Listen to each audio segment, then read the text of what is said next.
강프로입니다. 이수페타시스 봅니다. 오늘 이수페타시스가 떨어져서 끝났습니다. 기대를 하신 분들이 있을 것 같아요. 엔비디아 실적이 정말 파괴적일 정도로 잘 나왔죠. 그리고 저는 걱정을 했었던 게 엔비디아 실적이 아닙니다. 엔비디아 실적을 걱정했었던 게 아니라 2분기 이후 그리고 연간 전망치에 대한 걱정을 하고 있었어요. 그런데 그런 부분을 정말 가려운 곳을 긁어주듯이 젠슨 황 CEO가 나와서 전혀 상관없다. 그리고 한 가지 내용이 더 있었습니다. 이 시장에는요, 학습, 그렇죠? AI 모델을 학습시키는 겁니다. 학습의 영역이 있고요. 그리고 추론의 영역이 있습니다. 그렇죠? 자, 추론으로 가면 학습만큼 굉장히 고사양의 그 서버, 그렇죠? 고사양의 그 반도체, GPU죠? 이런 부분을 요구하지 않아요. 그렇기 때문에 추론의 영역으로 갔을 때 엔비디아 너네 것 그렇게 뭐 중요하지 않은데 뭐 그런 시각이 있었고 저도 그렇게 봐왔었던 게 사실입니다. 엔비디아의 점유율은 낮아질 수밖에 없겠구나. 근데 그것을 엔비디아도 알고 있습니다. 그리고 지금의 점유율은 사실상 유지가 안 돼요. 엔비디아가 지금 점유하고 있는 그 사이즈 자체가 거의 한 80%, 90% 정도, 90% 가까이. 그것도 나머지 한 10%, 20% 정도는요. 독점을 안 하기 위해서 그냥 주는 겁니다. 그렇죠? 그러니까 그냥 독점 체제를 유지하고 있는 거예요. 그렇기 때문에 지금 시장이 커지는데, 그리고 이게 돈이 된다는 걸, 예전에 GPU는 그냥 게임 할 때나 쓰던 그런 거였거든요.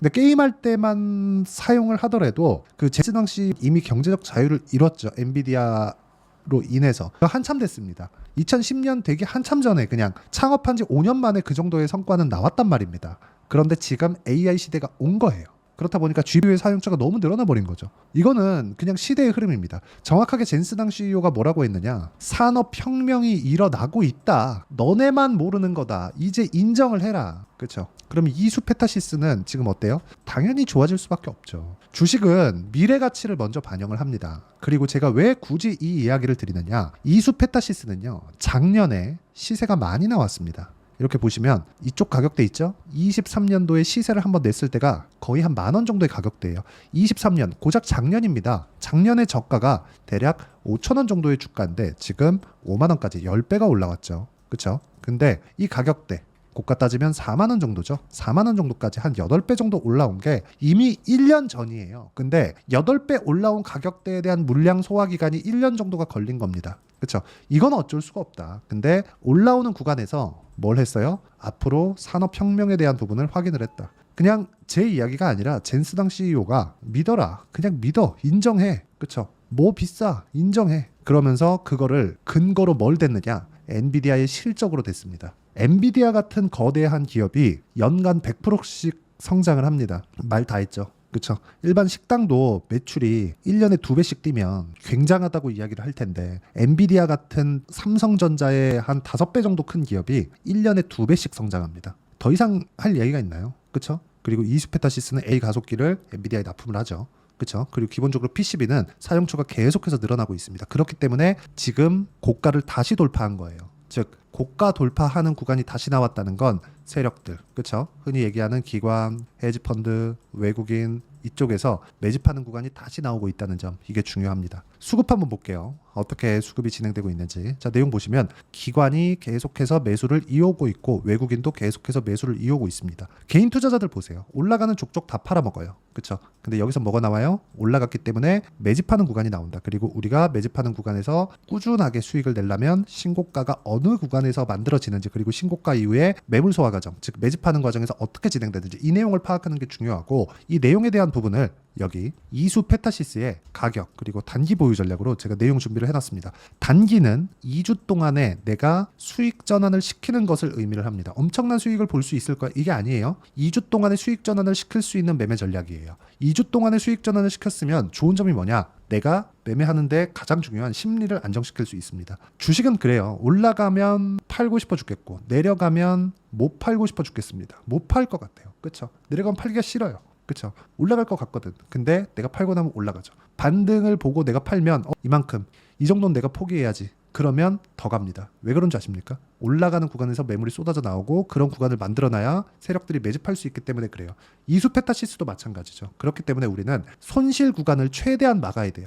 손절은 손해를 막는 역할을 하는 거지 손해를 확정짓는, 손해를 보려는 역할 자체가 안 되는 겁니다. 그렇기 때문에 우리가 무조건 단기로 보는 게 맞습니다. 그리고 단기간에 수익 실현이 가능해졌다, 수익 전환이 됐다, 그러면 그때부터 그 다음 시대가 열리는 거예요. 다음 세상이 열리는 겁니다. 그래야 50% 수익, 100% 수익 이쪽 구간을 내가 보유해 갈 수 있는 거예요. 왜 그러냐면 50%씩 막 점상한가 치면서 막 날아가나요? 이런 종목 잘 없죠. 잘 없는 정도가 아니라 1년에 한 개 나오면 많이 나오는 거예요. 그쵸? 아니 아예 뭐 쓰레기 잡주를 할 수는 없잖아요. 어느 정도 미래 성장을 가지고 있는 기업들이 이렇게 간다? 그냥 안 나온다고 보시면 됩니다. 근데 이런 종목군들을 매매를 할 때 미래 성장을 기본적으로 깔고 있고 꾸준하게 상승할 수 있는 종목을 골라야 되는데, 그러려면 충분한 거래가 터져야 되고, 충분한 거래가 터진다는 건 점상은 못 간다는 겁니다. 그 수많은 창구에서 들어오는 거래를 모두 통제해 가면서 상한가를 다 막아가면서 점상한가를 보낸다고요? 그 자체 불가능합니다. 절대 불가능해요. 그래서 우리가 심리적인 안정을 갖기 위해서 2주 안에 수익 전환을 시킬 수 있는 상황, 그 내용에 대해서 가장 중요하다고 말씀드리는 거고, 그 내용에 대한 부분을 제가 단기 보유 전략 그리고 이수 페타시스의 실시간 타점을 제가 문자로 공유를 해드리도록 할 테니까 상단에 있는 전화번호로 이수라고 문자 보내주시는 분들에 한해서만 제가 단기 보유 전략 그리고 실시간 타점을 문자로 공유를 해드리도록 하겠습니다. 자, 내용을 우리가 다시 파악하면 그렇습니다. 주식시장은 미래 가치를 가격이 먼저 반영을 하고, 그래서 우리는 올라가는 구간에서 공략을 해야 되고, 그 올라가는 구간이 신고가 구간이라고 말씀드린 거고, 그때 우리가 타점을 잡아야지 단기 보유 전략이 가능하다. 이 내용에 대한 부분을 제가 실시간 타점과 함께 문자로 공유를 해드리도록 할 테니까 상단에 있는 전화번호로 이수라고 문자 보내주시고요. 이 내용을 주가를 보면서 다시 이야기를 드리면, 자, 내용 보세요. 올라가는 상황을 우리가 확인하고 매매를 해야 돼요. 근데 이 확인하고 매매를 했을 때 꾸준하게 수익을 내기 위해서는 올라가는 부분 확인하고 눌림목 구간 보고 다시 재돌파하는 구간을 공략을 해야 된다는 겁니다. 이수 페타시스 같은 경우에 지금 어때요? 그쵸? 돌파 다 했죠? 그쵸? 돌파하는 구간에서 추가적으로 상승세가 나오려면 매부를 소화를 한 번 더 해야 되죠? 조정받을 수 있습니다. 그게 뭐예요? 이격 조절 구간. 5일선, 21선과의 이격도가 너무 벌어지면 주가 못 갑니다. 이동평균선은 주가를 잡아 당겨요. 그렇기 때문에 이 잡아 당기는 구간을 내가 인정을 하고 이해를 했을 때 꾸준하게 수익을 낼 수 있는데, 그 구간에 대한 내용은 우리가 단기 보유 전략, 그렇죠? 그렇게 이야기를 드리는 거고, 무엇보다 이런 부분 이해하면 어떤 정도까지 매매가 가능한지 그 내용부터 말씀드릴게요. 자, 내용 보시면 그래요. 자람 테크놀로지 같은 거 보세요. 올라가는 구간에 어떻게 돼요? 시세가 크게 터지죠. 그리고 그 가격대가 75%씩 이렇게 수익이 나옵니다. 그렇죠? 이런 상황을 우리가 지속적으로 이해를 해야 돼요. 자, 언제부터 시세가 나왔는지, 본격적으로 강하게 진행됐는지 그 부분을 보셔야 됩니다. 고가 찍고 떨어지네, 이게 아니라 올라갔다가 떨어지는 그런 상황이 나온다는 걸 이해를 하셔야 됩니다. 이수 페타시스도 마찬가지예요. 성장이 끝날 때까지 올라갑니다. 근데 성장이 끝나는 건 언제예요? 실적이 본격적으로 터지기 시작할 때. 근데 실적은 어디서 나와요? 엔비디아 실적 좋으면 뭐가 좋아요? 하이닉스 실적이 이번에 돌았습니다. 그렇기 때문에 실적이 피크를 찍기 전에, 즉 사상 최고치의 실적이 나올 때까지는 봐야 될 필요가 있어요. 그때 실적이 더 잘 나오겠지만 그 뒤에는 버리는 겁니다. 근데 이제 돌기 시작했다. 이수 페타시스도 지금부터 공략하는 게 맞습니다. 그렇죠? 자, 그러면 이런 구간들, 뭐 다른 종목을 보더라도 마찬가지, 뭐 재룡 산업이나 그런 종목들 있죠. 어떻습니까? 올라가는 구간에 내가 꾸준하게 매매를 했을 때 수익이 터진다. 35%씩. 그렇죠? 이 내용에 대한 부분을 제가 여기 소통방에서 모두 공유하고 있습니다. 이수 페타시스 정확하게 있죠. 5월 16일 날. 이런 식의 상황을 지속적으로 만들어 가야 된다는 거예요. 그리고 재룡 산업과 같은 여기 35%씩 3, 4일 정도밖에 안 걸리죠. 이런 상황을 꾸준하게 만들어내려면 미래 가치를 반영하는 주식시장의 특성에 대한 부분을 이해를 해야 되고, 이런 부분을 이해했을 때 내가 꾸준하게 수익을 낼 수 있는데, 이해가 안 되면 여기 소통방으로 들어오시면 됩니다. 제가 소통방에 무료로 다 공개를 하도록 할 테니까 구독과 좋아요 눌러주시고요. 상단에 있는 전화번호로 구독 또는 10억이라고 문자 보내주시면 제가 소통방 입장 링크를 순차적으로 공유를 해드리도록 하겠습니다. 내용 정리하면 그렇습니다. 주식시장은 미래 가치를 반영하기 때문에 올라가는 것을 확인하자. 이수 페타시스는 뭐예요? 올라가고 있는 중이다. 그렇죠? 올라가고 있는 중입니다. 지금. 하지만 올라가는 중에 조정 구간은 있다. 이 구간을 활용해서 타점을 잡아야 되는데, 조정 구간에 하는 게 아니라 조정 끝나고 올라가는 걸 확인했을 때 매매를 하는 거다. 그게 중요하다고 이야기를 드리는 거예요. 그리고 그 내용을 제가 여기 소통방에서 실시간 타점과 함께 전체적인 신고가 구간에 대해서 다 다루고 있으니까 확인해 보시면 되고요. 무엇보다 우리가 어떤 식으로 매매를 이어갔을 때 꾸준한 수익을 볼 수 있는 것까지 제가 다 공유를 해드리도록 할 테니까 상단에 있는 전화번호로 구독 또는 10억이라고 문자 보내주시면 제가 소통방 입장 링크를 무료로 공개를 하도록 하겠습니다. 자, 그리고 이런 내용에 대해서 이해를 했을 때 어느 정도 성과가 나오고 다음 종목은 어떻게 잡아야 되고 어떻게 분류하고 어떻게 판단을 해야 되는지 그 내용에 대한 부분도 제가 다 이해를 시켜드리도록 할 테니까 영상 끝까지 시청하시고요. 모든 분들이 성공 투자하셨으면 참 좋겠습니다. 자, 24년도가 돼서도 시장은 여전히 어렵습니다. 자, 근데 시장은 항상 어려울 거예요. 앞으로도 계속해서 어려워질 겁니다. 자, 근데 제가 매월 대시세 종목을 구독자분들에게 공개를 합니다. 자, 내용을 보면 12월 달에 실제 공개를 했었던 강프로의 대시세 종목에 대한 내용인데 대기업을 상대로 안정적인 매출 구조를 가지고 있고요. 그리고 현재 주요 거래처는 삼성전자, 인텔, 하이닉스, TSMC, 해외에 반도체 관련된 기업이라는 걸 알 수 있죠. 그만큼 1월 달에 제가 보고 있었던 종목은 반도체 관련주라는 걸 알 수 있습니다. 공개를 해드리면 이 내용입니다. 여기 어보브 반도체, 그쵸? 실제 제가 거래한 내용을 공개를 한 거고요.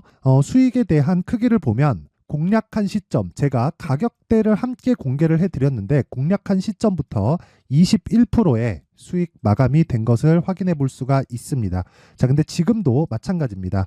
지금은 어떤 이슈가 있을까요? 2월 달에 발표한다는 기업 밸류업 프로그램이 있죠. 근데 그걸로 인해서 지금 2월 달에 발표한다고 이야기가 나온 상황이고요. 무엇보다 우리가 생각해야 될 내용은 한 가지입니다.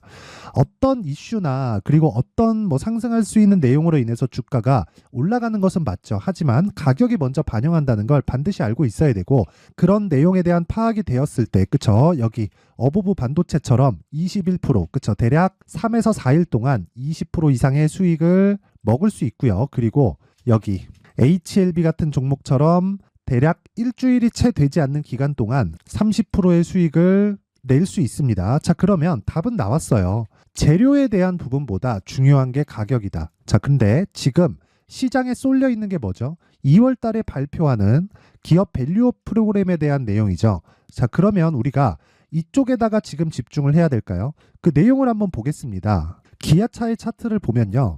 1월 24일 날 정부단에서 입김을 불어넣은 이후에 시세가 강하게 발생한 것처럼 보이지만 애초에 12월 달부터 신고가를 달성했다는 걸 확인할 수 있습니다.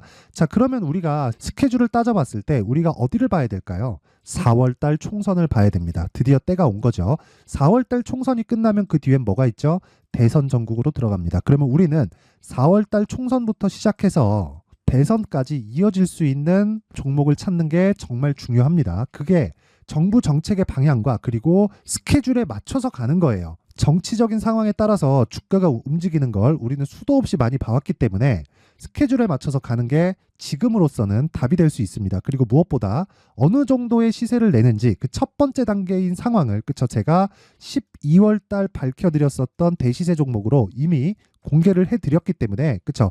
어떻게 제가 매매를 했는지까지 다 보여드렸습니다.